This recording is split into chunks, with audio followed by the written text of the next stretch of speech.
기도하겠습니다. 하나님, 이 시간 오직 주의 성령님 이 자리 친히 임재하시고 우리 각 사람 각 사람을 주님의 사랑으로 만져주시고 우리 예수님의 영광 드러나는 귀한 시간 될 수 있도록 인도하여 주시옵소서.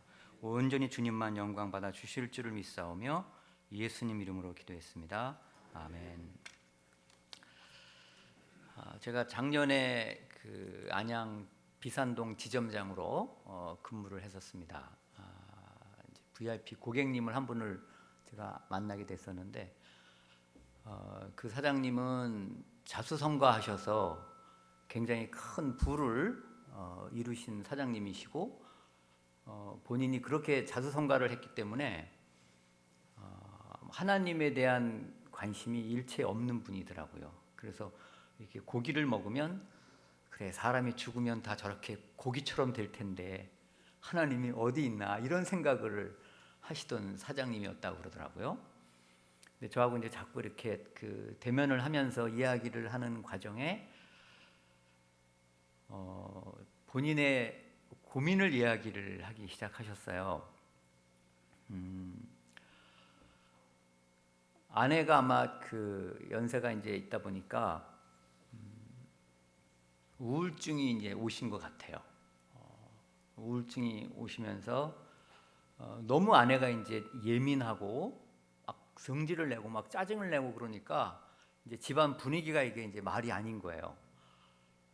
본인은 어떻게 하든지 이제 아내를 그 병에서 고쳐보려고 또 아내를 좀 그 편안하게 해주려고 많은 노력을 했는데 우울증이 계속 진행이 되고 한 3년 정도 이렇게 진행이 되면서 본인이 이제 한계를 느끼고 있었던 상태더라고요. 그러니까 아들 둘이 있는데 아빠 우리 집은 모든 행복할 조건은 다 갖췄는데 왜 이렇게 불행하냐고. 그러니까 본인이 이제 가장으로서 너무 자존심도 상하고 본인이 너무 힘들어서 그냥 이혼해 버릴까 그런 충동도 느끼는데 너무 착하신 사장님이라서 차마 이혼은 못 하겠고 그러니까 너무 사는 게 또 힘드니까 미칠 지경이라는 거예요.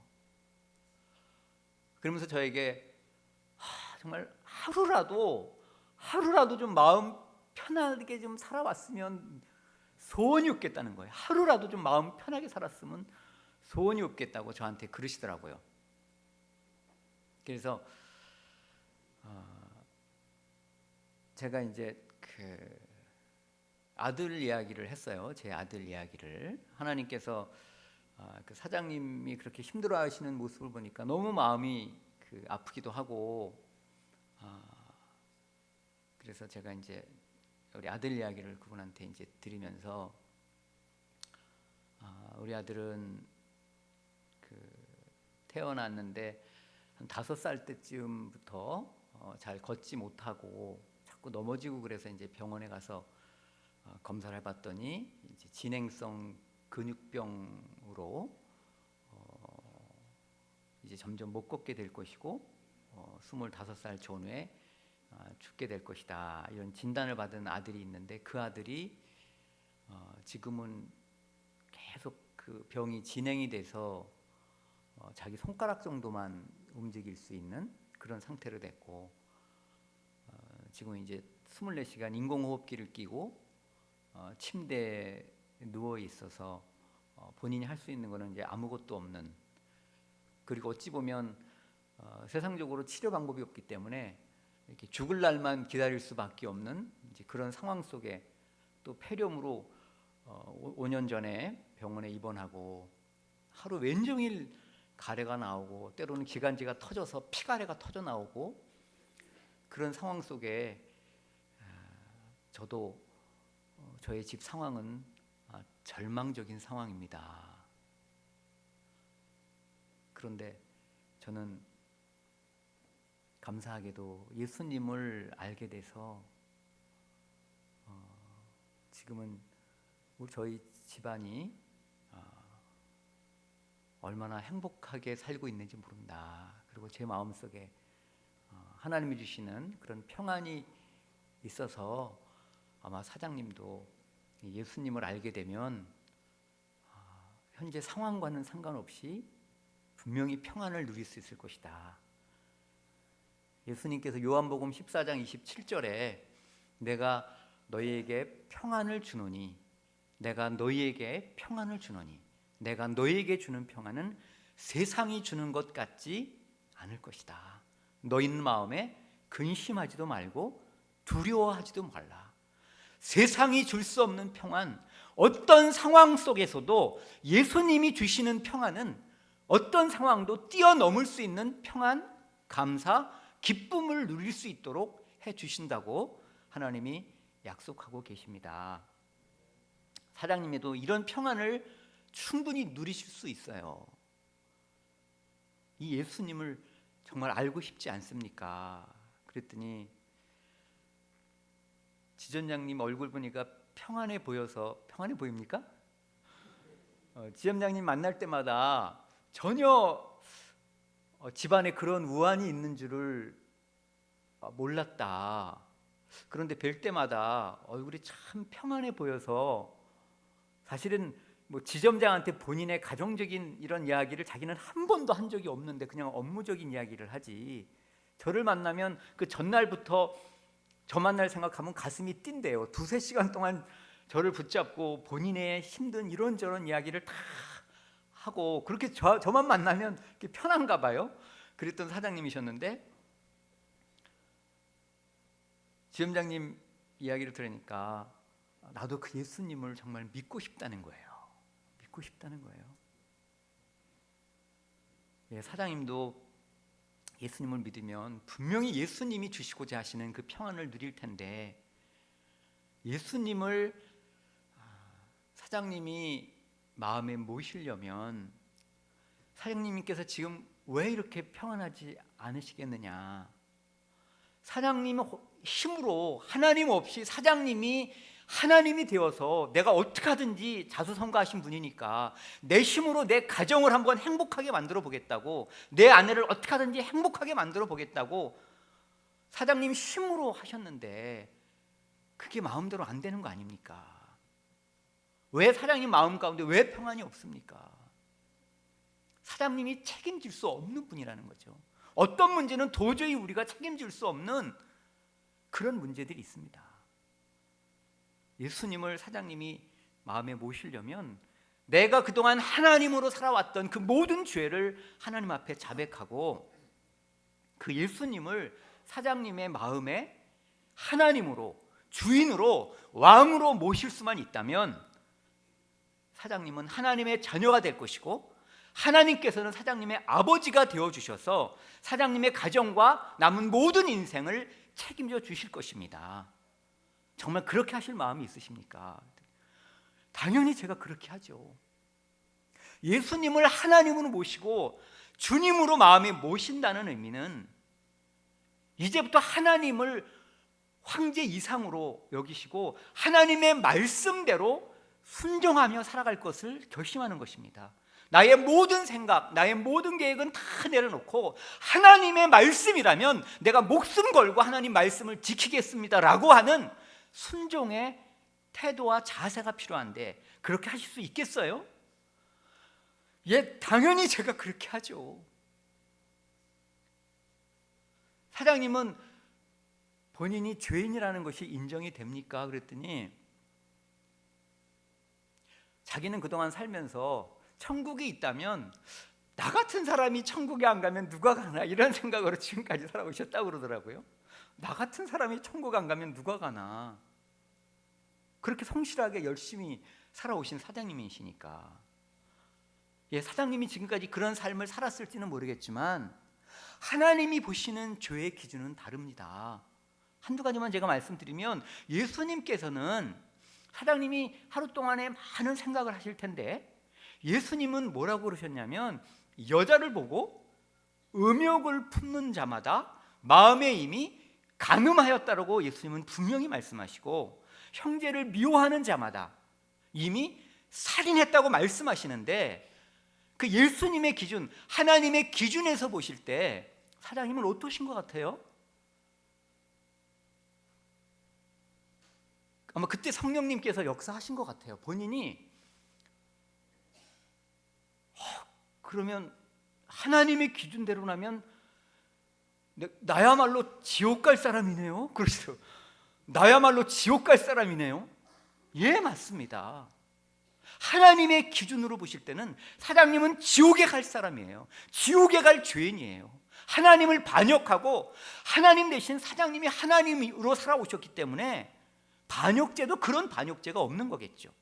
하나님을 떠난 인간으로 살아온 삶의 모습이 바로 염려, 걱정, 근심, 두려움, 초조, 모든 죄를 포함한 그런 것들은 하나님을 떠나고 하나님을 내 삶의 주인으로 모시지 않은 다 증상들입니다. 이제 그 하나님을 떠나 내 마음대로 살아온 것들을 하나님 앞에 분명히 자백하시고, 이제 그 하나님의 말씀대로 예수님의 말씀에 내가 순종함으로 그렇게 내가 살겠습니다 라고 분명히 고백하고 인정하실 수가 있겠습니까? 예, 당연히 제가 그렇게 해야지요. 그 사장님이 예수님을 영접을 하고 제가 성경책을 신약 성경을 먼저 드렸는데 신약 성경을 읽어보시라고, 그리고 그 예수님, 그 하나님이 어떤 분이신지 아는 것만큼 사장님의 문제를 하나님께 맡길 수가 있게 될 겁니다. 며칠 후에 만났더니 하루에 자기 전에 성경을 2-3시간씩 읽으면서 한 2달도 안 돼서 신약 성경을 다 읽으신 거예요. 그리고 이제 내가 하나님을 믿겠다라는 마음의 결심으로 30년 피던 담배를 끊으셨어요. 하나님 앞에 작은 것이지만 내가 하나님만을 이제 믿겠다, 하나님만을 의지하겠다라고 하는 결심으로, 그리고 성경책을 붙잡고 자고, 그러면서 이제 내가 평안이 무엇인지 누리게 됐다고 저한테 그런 고백을 하시는 거예요. 제가 서울에 근무하다가 갑자기 안양 비산동 지점으로 발령이 나서, 아니 내가 왜 안양 비산동 지점으로 발령이 났을까라고 생각을 했었는데, 사장님이 저에게 그러는 거예요. 사장님이 비산동 지점 안양으로 발령받으신 것은 바로 나를 구원하시기 위해서 하나님이 나에게 보내주신 선물이에요. 사장님이 저에게 그런 고백을 하시더라고요. 정말 그런 것 같아요. 하나님은 한 영혼을 구원하시기 위하여 서울에서 근무하던 저를 안양으로 보내셔서 그 사장님을 구원하시는 그런 계획이 있었지 않았나 싶은 생각이 듭니다. 여러분들은 평안하십니까? 별 아멘이 없네요. 예수님이 여러분 안에 계십니까? 그러면 당연히 평안하셔야 될 텐데, 아까 제 아들 얘기를 했지만 다들 이제 자녀들을 예수님께 인도해야 되지 않습니까? 교회를 나가는 자녀도 있고 또 교회를 안 나가는 자녀분들도 있을 텐데, 저희 아이야 이제 모태신앙이니까 교회를 다녔겠죠. 그런데 물론 우리 아들의 특성상 이제 4학년 때부터 휠체어를 타게 됐고, 그다음에 이제 집에서 기다가 기지도 못하고 점점 모든 근육이 약해지고 굳어져 가기 때문에 또 어느 시점에서는 죽음에 대한 이야기를 할 수밖에 없었어요. 너는 죽게 될 것이다. 특별한 일이 없으면 20살, 25살 전후에 죽게 될지도 모르나, 이런 얘기도 이제 할 수밖에 없었고, 아빠 나는 왜 이렇게 태어났어? 어렸을 때는 저한테 그런 질문을 자주 했어요. 아빠 나는 왜 이렇게 태어났어? 좀 답변하기 어려운 질문이죠, 어린아이에게. 어쨌든 본인이 점점 중학교, 고등학교 이렇게 올라가면서 마음대로 뛰어놀지도 못하고 그렇지 않습니까? 나는 왜 이렇게 태어났나? 내가 할 수 있는 게 과연 무엇일까? 혼자 많은 고민을 하는 거죠. 그러니까 중학교, 고등학교 계속 컴퓨터 할 수 있는 게 만만하게 이제 컴퓨터다 보니까 컴퓨터 프로그래밍도 하고 컴퓨터 홈페이지도 운영하면서 컴퓨터에 이렇게 거의 미쳐서 사는 거예요. 아마 그런 것이 아니면 본인의 그 답답한 이런 한계를 뛰어넘기가 어려우니까. 저는 우리 아들에게 예수님을 좀 제대로 만나게 했으면 좋겠는데, 그게 내 마음대로 됩니까? 기도만 할 뿐이죠. 기도만 할 뿐이죠. 계속 하나님 앞에 기도 외에는 할 수 없는 거예요. 내가 아들 같은 또 장애인이 아니니 내가 아들한테 또 뭐라고 할 수가 있겠어요? 하나님이 내 아들을 만나 주시기를, 하나님이 내 아들을 인격적으로 만나 주시기를 기도할 뿐이죠. 기도할 뿐이에요. 정말 자녀의 문제는 정말 어떤 때는 이게 말하면 잔소리가 되는 거예요. 말하면 잔소리가 되더라고요. 어쩌면 말보다 더 필요한 게 정말 기도인 것 같아요. 하나님, 내 아이를 주님이 책임져 주십시오 라고 하는 그 기도 외에는 가장 강력한 게 없지 않겠나 싶은 생각이 들어요. 하나님 앞에 정말 기도했는데 아들이 고3이 되면서 본인이 할 수 있는 모든 것을 다 하고 나서 본인이 스스로 자신의 한계를 뛰어넘을 수 없다고 판단했는지 고3이 올라오면서 저에게 아빠, 나하고 성경 공부해 그러는 거예요. 고3 때. 그래서 야, 너 여태까지 공부 안 했는데 이제라도 좀 공부해야 되는 거 아니니? 고3인데? 그랬더니 아빠, 공부가 중요해요? 신앙이 중요해요? 여러분, 뭐가 중요합니까? 정말 신앙이 중요하다고 생각하시나요? 맞나요? 예. 그렇죠. 신앙이 중요하니까 그러면 나랑 성경 공부하자. 그래서 예수의 유일성이라는 성경 공부 교재를 갖고 일주일에 한 번씩 아들하고 성경 공부를 하면서 아들에게 예수님이 누구신지, 그 예수님이 부활하셔서 오늘도 살아 계시고 내 삶을 책임져 주실 수 있다. 네 삶을 책임져 주실 수 있다. 사람은 한 번 다 죽는 거 아니니 아들아? 죽음이 끝이 아니라는 것이 얼마나 감사하니? 죽음은 크리스찬에게 있어 진짜 인생이야. 우리도 예수님처럼 부활할 것이고 영원한 하나님 나라에서 거기는 장애가 없지 않니? 너의 건강한 모습으로 영원히 주님과 함께 살 수 있는 그 천국이 너를 기다리고 있고, 그리고 네가 예수님을 제대로 만나면 이 땅에서 그 천국을 누리면서 살아갈 수 있단다. 그런 마음으로 아들과 일주일에 한 번씩 성경 공부를 한 거죠. 그리고 하나님이 네 생명을 언제 걷어가실지 모르겠지만 어쨌든 네가 하나님의 영광을 위해서 살아야 되지 않겠니? 네가 뭘 전공했으면 좋겠니? 같이 한번 기도해보자. 그랬더니 본인이 이제 기도하는 가운데 이게 이제 근육병이 유전자 이상이거든요. 그러니까 자기는 유전자를 연구하고 싶다는 거예요. 그러면 한번 생명공학을 전공을 하는 걸로 하자. 생명공학을. 그리고 생명공학을 전공을 해서 하나님의 이제 은혜로 그 장애인 특별 전형으로 해서 한양 공대 생명공학을 이제 합격을 했습니다. 이제 합격을 하긴 했는데 과연 이게 우리 아들이 정상적인 아이들 뒷문으로 들어간 거니까 이게 과연 따라갈 수 있을까 걱정을 했는데 1학년 때 정말 기도도 열심히 하고 하루에 막 성경을 막 3시간, 4시간 막 5시간을 보는 거야. 너도 공부 좀 해야지. 너 맨날 성경만 보면 어떡하니? 근데 1학년 1학기 때 성적이 나왔는데 공대 전체에서 1등을 했어요. 성적이 올 A 플러스, 하나만 A고 다 A 플러스로 해서 공대 전체에서 1등을 한 거예요. 그러니까 이게 뒷문으로 들어오면 표시가 안 나는 거죠, 이게. 그리고 4학년 이제 생명공학하고 2년을 더 수학 또 복수 전공을 하고 하나님의 은혜로 서울대 대학원 합격을 했습니다. 그래서 이제 집도 서울대 쪽으로 항상 이사를 갈 수밖에 없으니까 서울대 제일 가까운 아파트로 이사를 갔는데 하루 3월 2일 날 학교 연구실에 갔다가 폐렴이 오는 바람에 병원에 입원을 하게 됐어요. 일주일이면 퇴원할 줄 알았는데 6개월이 흘렀습니다. 몸무게가 25kg까지 빠지면서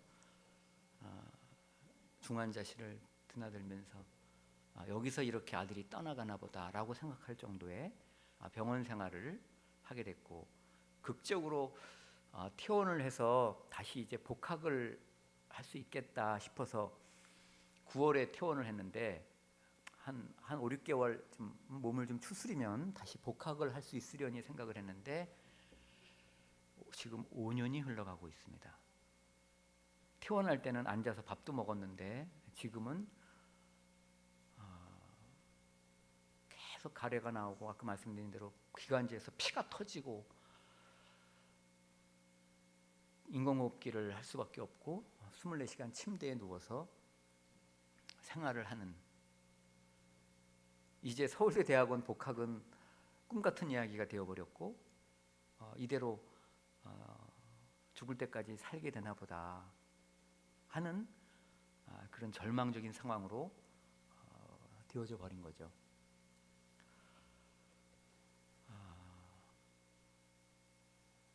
그런데 지금 그런 절망적인 상황 속에서 아들은 사실은 서울대 대학원 들어갈 때만 해도 정말 장애인으로서 하나님의 영광을 위하여 유전공학을 전공하고 그런 정말 하나님을 위하여 그렇게 공부를 한 건데 어찌 보면 정말 하나님 해도 너무하신다라고 생각이 들 수 있는 상황일 수도 있겠죠. 그런데 지금 우리 가정에서 제일 행복한 사람은 우리 아들입니다. 우리 아들은 아침에 눈 뜨는 순간부터 감사와 찬양이 시작이 되고 사는 게 왜 이렇게 행복하냐고 우리 아들은 고백을 하고 있거든요. 제가 봐도, 아빠인 제가 봐도 어떤 때 저는 너무 안타깝고 너무 측은해 보이고 너무 가엾어 보이기도까지도 하는데 부모 입장에서는 아빠, 나를 왜 불쌍하게 생각하세요? 지금 불쌍한 사람은 멀쩡하게 건강한 사람들이 예수님을 알지 못하고 삶에 찌들려 사는 사람들, 그 사람들이 아빠 불쌍한 사람들 아니에요.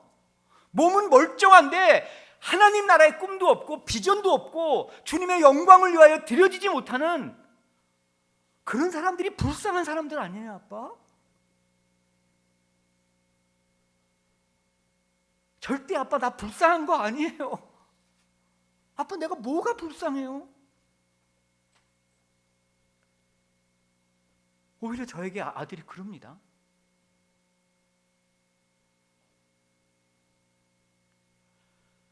천지를 창조하신 그 하나님, 그 예수님이 나와 오늘도 동행하시는데, 그 예수님이 내 안에 나와 함께 동행하시는데 아빠 이것보다 감격스러운 일이 어디 있어요? 내가 날마다 그 예수님을 닮아가고 있고 주님 앞에 서는 그날 주님의 칭찬과 영광과 존귀를 받기 위해서 내가 그 주님을 온전히 신뢰함으로 주님이 말씀하시는 그 평안과 그 기쁨을 내가 날마다 누리고 있는데 아빠 내가 뭐가 불쌍해요? 아빠 얼굴 인상 피세요? 웃으세요?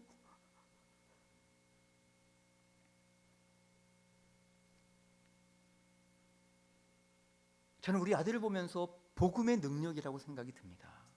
복음의 능력. 예수님을 제대로 믿었을 때 누릴 수 있는 그 예수님의 능력, 복음의 능력이 저는 아들을 통해서 경험하게 됩니다. 아들아, 네가 어떻게 이렇게 감사와 찬양과 기쁨의 삶을 살 수 있니? 내가 아들이가 어떤 때 물어봐요. 그러면 아들은 갈라디아서 2장 20절을 얘기합니다. 아빠, 예수님을 믿는다는 것은 내가 그리스도와 함께 십자가에 못 박혔나니 나는 죽은 거야. 그리고 이제 내 안에 예수님이 사시는 것이 예수님을 믿는다는 거 아니야? 나는 죽었어. 내 힘으로는 죽었다 깨어나도 아빠 이 상황에서 내가 어떻게 기뻐할 수 있겠어? 어떻게 이 상황을 감사할 수 있겠어요? 내 힘으로는 죽었다 깨어나도 못하는 거 아빠도 알잖아. 그러나 내가 죽었고 이제 예수님이 내 안에서 나를 통하여 사시기 때문에 가능한 거 아니냐 이거예요. 예수님이 내 마음을 예수님의 마음으로, 내 생각을 예수님의 생각으로 바꿔주시고, 매일 매 순간순간마다 내가 예수님을 바라보고 예수님을 매 순간순간 의지할 때마다 그 예수님이 나를 통해서 예수님이 누리시는 그 기쁨과 감사와 평안을 누리게 해주신다는 거예요. 이해가 되십니까? 아들이 그것을 아빠, 그게 예수님을 믿는다는 거야. 내 안에 계신 예수님, 매 순간순간 그 예수님과 동행하는 것이고, 그 예수님을 의지하는 것이고, 그 예수님을 바라보는 거야. 그럴 때 우리는 어떤 상황에서도 기뻐할 수 있고 감사할 수 있고, 은밀한 모든 죄를 다 끊어버릴 수가 있는 거 아니겠어, 아빠? 그 예수님이 나와 동행하시면서 나를 지켜보고 있는데 어떻게 내가 죄를 짓겠느냐는 거죠. 예수님이 내 안에서 나를 통하여 일하신다면 오히려 죄를 미워하게 되고, 내게 나를 파고 들어오는 그 마귀의 생각으로부터 예수님이 내 생각을 지켜주신다는 거예요.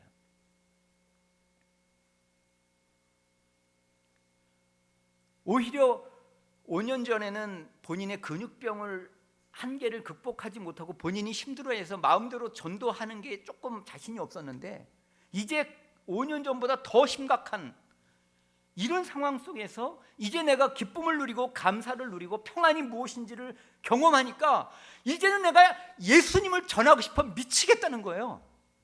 그래서 한 달에 한 번씩 우리 집에 그 인공호흡기를 교체해 주시러 분은 오는데, 그분한테 어떻게든지 복음을 전하고 있는 거예요.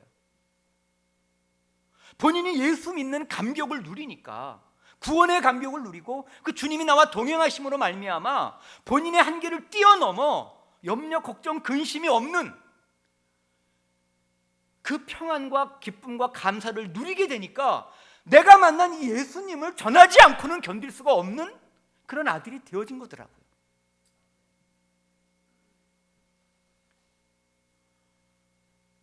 우리 아들이 그런 평안을 누리고 감사와 찬양의 삶을 산다면, 우리 모두 예수님을 제대로 믿었다면, 그리고 그 예수님을, 나와 동행하시는 예수님을 바라보며 살아간다면 우리 모두가 그런 평안을 누리실 줄은 확신합니다. 그리고 그 내가 누리는 그 평안을 정말 나눠주고 싶어서 견딜 수가 없게 되는 거겠죠.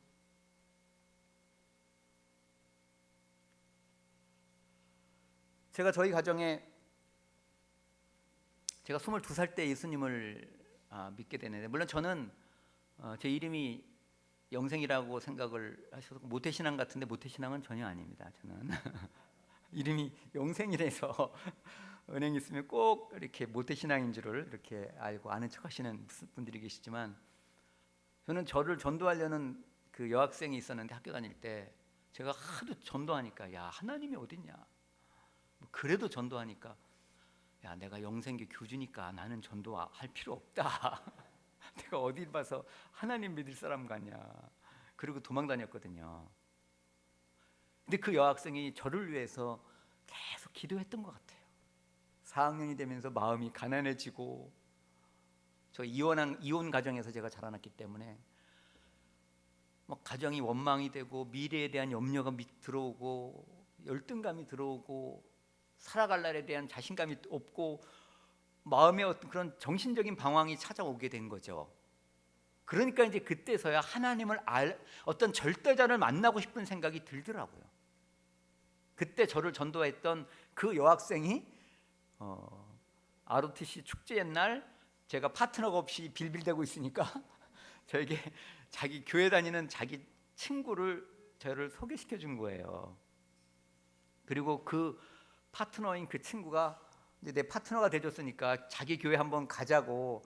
그 거절할 수가 있나요, 어떻게? 그래서 그 친구 따라서 교회 나간 게, 거기서 제가 이제 하나님을 만나게 된 겁니다. 그러니까 기도하고 교회로 인도하는 것도 이렇게 하나님을 만날 수 있는 기회가 되는 거예요. 기도하고 하나님의 복음을 내가 직접 전하든지 복음을 듣는 곳으로 인도하든지. 저는 그 여학생의 교회 한마디 같이 가자는 그 말 한마디에 교회에 나왔고, 그 말씀으로 무슨 말씀인지 기억은 안 나지만 굉장히 마음에 위안이 돼서 교회에 나와야 되겠다라고 시작했던 그 발걸음이 예수님을 만나게 된 거죠. 제가 예수님 만나고 180도 주님의 은혜에 감격해서 제가 전도를 하려고 했던 사람이 저희 누님이었어요. 부모님 이혼하고 나서 우리 누님이, 제일 큰 누님이 동생들을 사남매, 동생이 5남매인데 동생이 4명이죠. 동생 4명을 돌봐야겠다고 고등학교만 졸업하고 바로 사회생활을 뛰어들어서 정말 험하게 사회생활 하면서 동생들을 이렇게 보살피고 그랬던 그 큰 누님이 생각이 정말 나더라고요. 그래서 그 큰 누님이 인천에 사셨는데 기회 있을 때마다 인천에 가서 예수님 믿으라고, 하나님 믿으라고 제가 전도를 했거든요. 근데 그때 누님이 굉장히 부자였었거든요. 인천에 땅이 많은 그 매형하고 결혼을 하셔서 뭐 날마다 골프 치고 다니고 막 그러던 누님이니까 뭐 아무리 뭐 하나님 얘기해야 들어가질 않는 거예요. 뭐 하나님보다, 예수 믿는 사람보다 내가 더 착하다고 생각을 하고 있었고, 또 베푸는 거를 좋아하다 보니까 전혀 이렇게 들어가질 않는 거죠.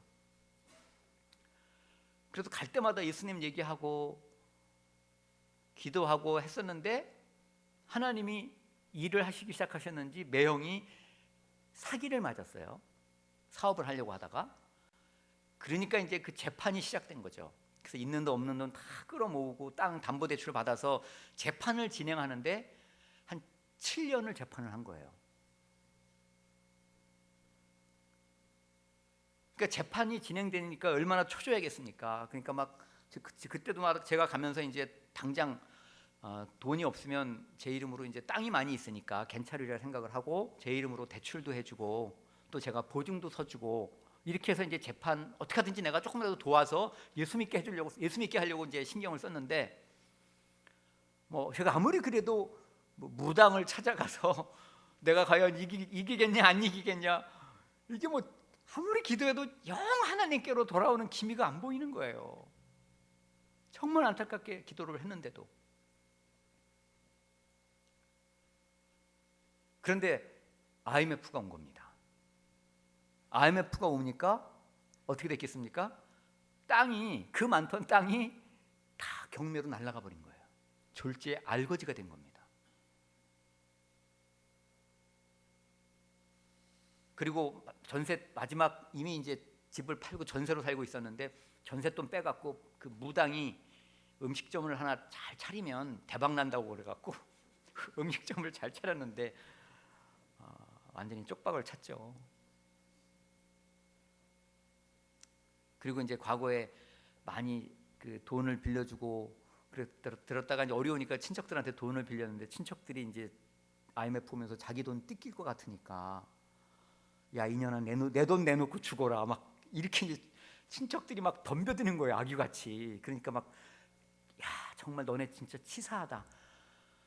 어? 과거에 내가 부자였을 때 베풀어 준 건 생각 못하고 지금 몇 천만 원 뜯길 것 같으니까 막 그렇게 덤벼드냐. 그러니까 인간에 대한 환멸, 더 이상 몇십억의 빚을 지고 망한 거니까 그래 내가 죽어서 너희들한테 내가 사죄하마, 뭐 이런 결심을 하고 자살을 결심한 겁니다. 농약하고 수면제하고 목매달아 죽을 끈 3개를 준비해 놓고 하나님이 저에게 어떻게 그 정보를 주셨어요. 그래서 제가 사람들한테 기도 부탁을 하고 주일날 오후에 인천에 내려갔거든요. 제가 방에 딱 들어가니까 줄담배를 계속 피면서 너 나 설득하러 왔지? 네가 말하는 지옥이 있는지 모르겠는데 지금 내가 지옥이야. 지금 내가 지옥같이 살고 있으니까 나를 죽게 내버려 둬라. 그렇게 나한테 딱 한마디 하더라고요. 얼마나 고통스러웠으면. 제가 무슨 말로 어떻게 설득을 할 수가 있겠습니까? 정말 기도하면서 누나의 힘든 이야기를 들어줄 수밖에 없었죠. 같이 방 안에 앉아서 8시간을 대화를 했습니다. 8시간을 꼬박 앉아서. 저는 기도하면서 누나 이야기를 들으면서 계속 하나님 앞에 기도를 했어요. 이걸 어떻게 하나님이 그 마음을 움직여 주시지 않으면 안 되는데. 제가 누님한테 마지막에 그런 얘기를 했어요. 누나가 죽으면 나도 지금 1억 이상 누나를 빌려줬기 때문에 나도 망한다. 그러면 누나가 죽으면 나는 누나 잃고 나도 망하고 내가 얼마나 마음 아프겠냐. 지금 내가 누나한테 빌려준 거 이거는 내가 알아서 책임질 테니까 누나는 제발 좀 살아만 다오. 살아만 다오. 제가 그렇게 간청을 했어요. 근데 누님이 제가 1억 이상 빌려준 거를 몰랐나 봐요. 아니 너한테 네가 그렇게 빚이 많니? 한 2천만 원 정도, 뭐 그 정도밖에는 없다고 생각했던 것 같아요. 그러니까 워낙 동생을 사랑하는 누님이니까 너 그러면 어떡하니 걱정되는 모양이. 제가 또 저는 그때 뭐 제 집도 없었고 저도 전세로 은행 전세로 살고 있었거든요. 그러면서 막 우는 거예요. 너 때문에 죽지도 못하겠고 살자니 너무 지옥 같고 그럼 나보러 어떡하냐. 내가 어떡하면 좋겠냐. 그래서 제가 누나가 지금까지 누나의 힘으로 해결해 보려고 한 결론이 지금 자살 아니냐. 누나가 할 수 있는 모든 최선을 다해보고 지금 방법이 없으니까 자살하려고 한 거 아니냐. 그렇다면 이제 마지막으로 내가 믿는 하나님을 한번 믿고 의지해 보자. 하나님께서 어떻게 누나 문제를 해결해 주실 수 있는지, 그렇게 제가 누나한테 도전을 했어요. 그랬더니 하나님께서 누나의 마음을 움직이셔서 그래 그럼 한번 네 말대로 한번 마지막으로 해보자. 같이 거기서 기도를 드렸습니다. 모든 문제 하나님께 다 맡겨드립니다. 우리가 할 수 있는 것은 아무것도 없으니 하나님께서 책임져 주십시오.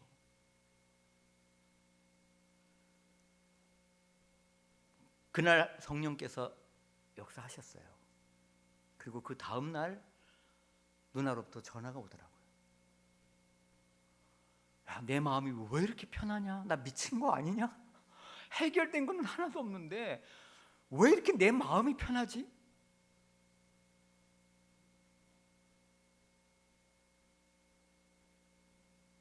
반지하 전세방을 마련해서 옮겼는데 여기가 천국이라는 거예요.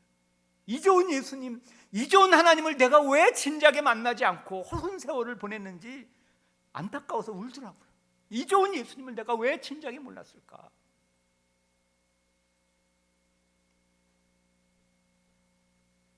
그 누님이 예수 안에서 제대로 성장해갖고 내 작은 동생 많은 사람을 지금 전도하고 다닙니다.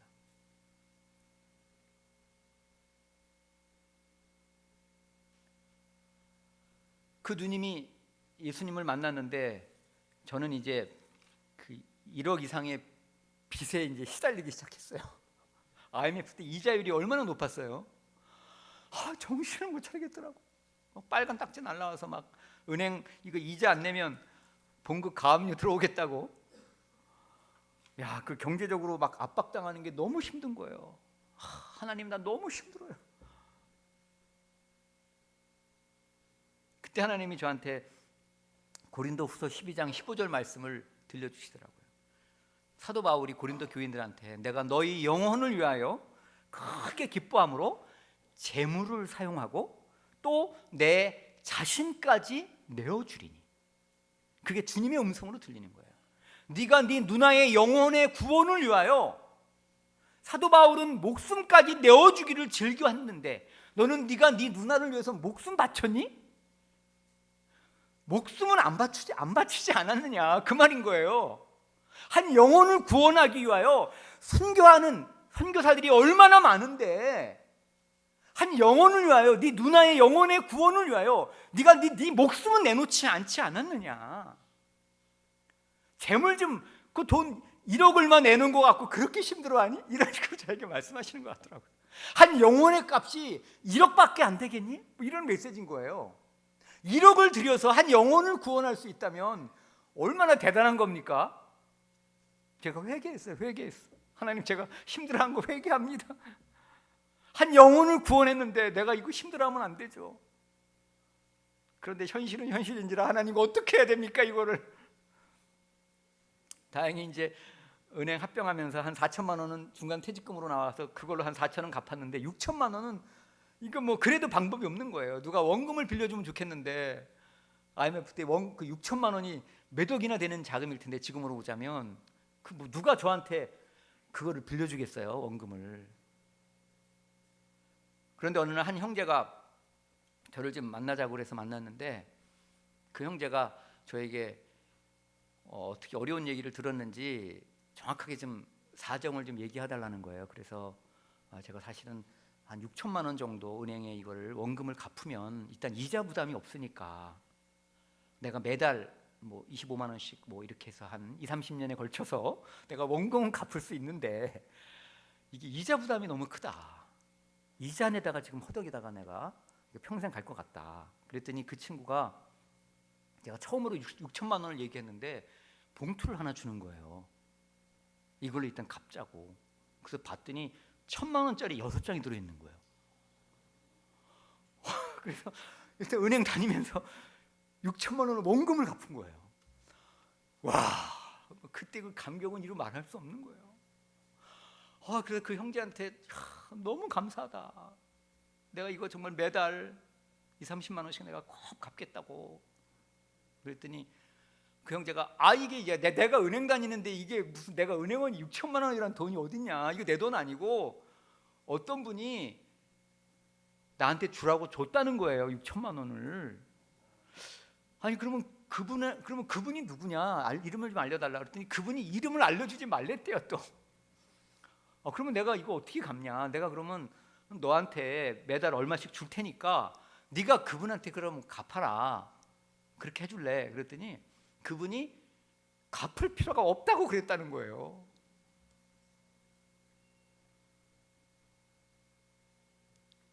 하늘에서 6천만 원이 떨어졌습니다.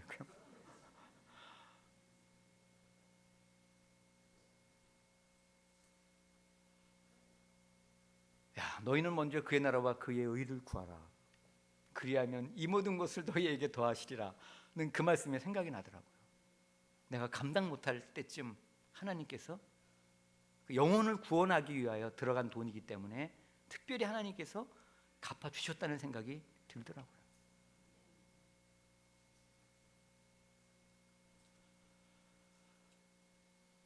우리의 가족 구원, 첫째도 기도, 둘째도 기도, 셋째도 기도, 그리고 근데 정말 중요한 것은 믿음의 본입니다.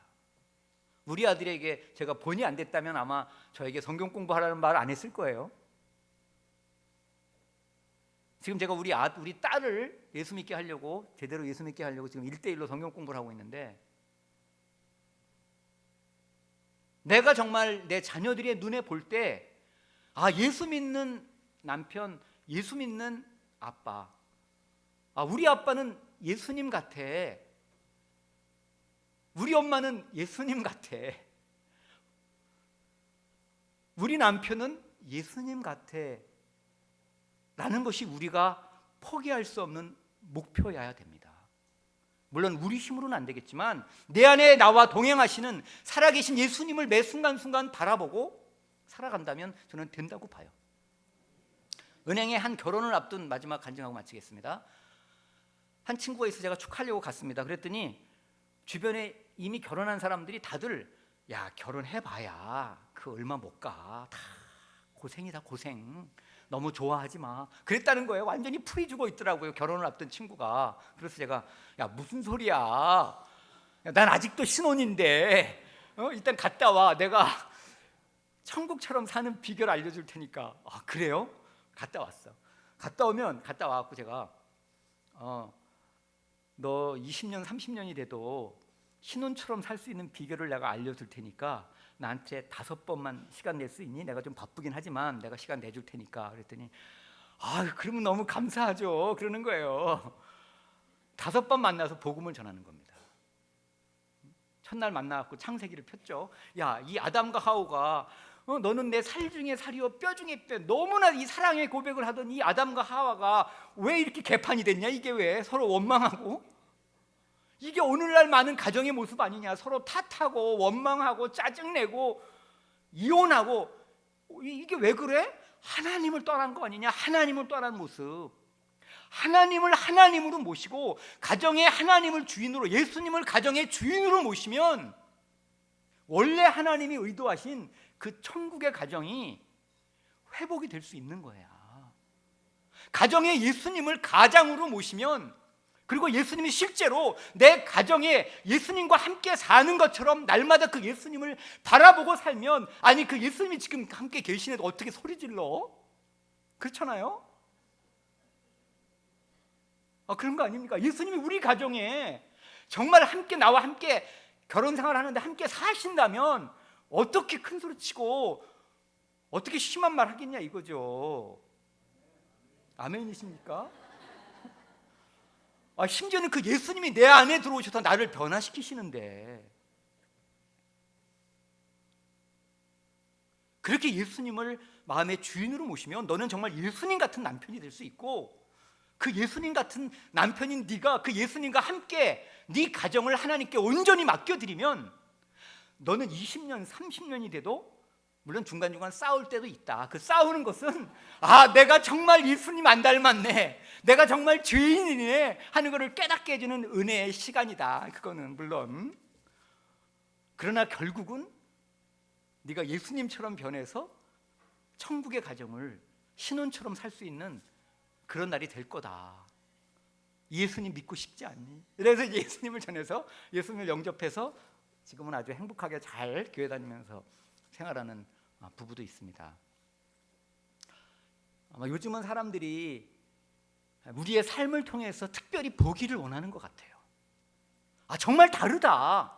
예수님을 마음에 모시고 예수님을 삶의 주인으로 모시고 예수님께 모든 것을 맡겨드린 사람의 삶은 염려가 없고 걱정이 없고 항상 기쁨이 있고 감사가 있고 찬양이 있고 사랑이 있고 섬김이 있고 희생이 있구나, 뭔가 다르다라는 모습을 보기 원하신다는 거예요. 특별히 가까운 가족들을 포함해서 나랑 가까이 있는 사람들에게는 그런 나의 삶의 모습이 정말 복음 전하기 너무 좋은 거예요. 너무 좋은 거예요.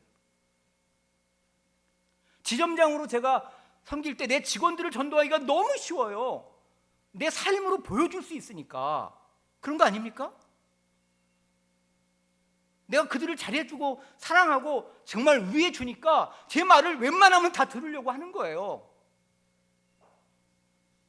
이제는 우리가 특별히 우리의 삶으로, 우리의 인격으로 전도한다는 생각, 물론 결국은 복음으로 말로 전해야 되겠지만 하나님 우리의 삶을 통해서 역사하시기를 원하십니다.